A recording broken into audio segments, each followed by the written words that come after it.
আমরা এই মুহূর্তে আছি ঠাকুরগাঁও বড় মাঠে। অল্প কিছুক্ষণ আগে কিন্তু ঠাকুরগাঁও জেলা প্রশাসনের পক্ষ থেকে ঠাকুরগাঁও জেলা প্রশাসক ইশরাত ফারজানা কিন্তু ঠাকুরগাঁওকে পরিষ্কার পরিচ্ছন্ন করার লক্ষ্যে কিন্তু তিনি এই কার্যক্রম শুরু করেছেন এবং ঠাকুরগাঁও বড় মাঠ থেকে আজকে পরিষ্কার পরিচ্ছন্নতা অভিযান শুরু হয়েছে। অল্প কিছুক্ষণ আগে আমরা লক্ষ্য করেছি ঠাকুরগাঁও জেলা প্রশাসক ইশরাত ফারজানা, পুলিশ সুপার সহ শহরের বিভিন্ন শ্রেণীর মানুষ তার সাথে একসাথে ঠাকুরগাঁও বড় মাঠকে পরিষ্কার করেছেন। আমরা দেখেছি এখানে বিভিন্ন স্বেচ্ছাসেবকরা ছিলেন, এছাড়াও ঠাকুরগাঁও বিভিন্ন সরকারি দপ্তরের কর্মকর্তারাও ছিলেন এবং এছাড়া আমরা দেখেছি ঠাকুর প্রেস ক্লাবের সভাপতি লুৎফর রহমান মিঠু সহ সর্বস্তরের মানুষ জেলা প্রশাসনের যে এই উদ্যোগকে একাত্মতা প্রকাশ করেছেন এবং তারা কিন্তু এই পরিচ্ছন্নতা কর্মসূচিতে গ্রহণ করেছেন। এই বড় মাঠটি চমৎকার একটি স্থান। এখানে খেলাধুলার পাশাপাশি বিকেল বেলা লোকজন বেড়াতে আসে। মাঠে আসলেই মন খারাপ হয়ে যায়, দেখি যে পলিথিন, কাগজ সব পড়ে আছে। তো আমরা আসলে নিজেরা চাইলে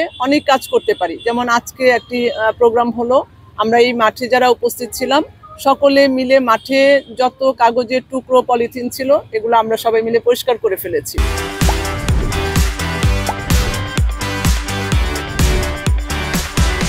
ঠাকুরগাঁও পুলিশ সুপার এবং প্রশাসন আমাদেরকে বলেছেন যে এই কর্মসূচি কিন্তু তারা অব্যাহত রাখবে এবং তারা সমাজের সাধারণ মানুষকে বার্তা দিচ্ছেন তারা যেন এই বড় মাঠটি সহ পুরো শহরটিকে পরিষ্কার পরিচ্ছন্ন রাখেন এবং এই কর্মসূচি তারা অব্যাহত রাখবে বলে জানিয়েছেন। আজকে এটা একটা কর্মসূচির মাধ্যমে স্টার্ট হলো ঠিকই, কিন্তু এরপর থেকে এই জেলায় যেখানে ময়লা পড়ে থাকবে আমরা ওখানেই আমাদের স্বেচ্ছাসেবকদের নিয়ে হাজির হয়ে যাব এবং আমরা নিজেরা ময়লা পরিষ্কার করে এই শহরটিকে একটি পরিষ্কার শহর হিসেবে এই জনগণের সামনে আমরা উপস্থাপন করতে চাই। যারা এই মহতি কাজে অংশগ্রহণ করছেন আপনাদের সকলের জন্য অনেক শুভকামনা এবং জেলা প্রশাসক মহোদয় এই ছিল আমার কাছে ঠাকুরগাঁও থেকে পরিষ্কার পরিচ্ছন্নতা অভিযানের সর্বশেষ খবর।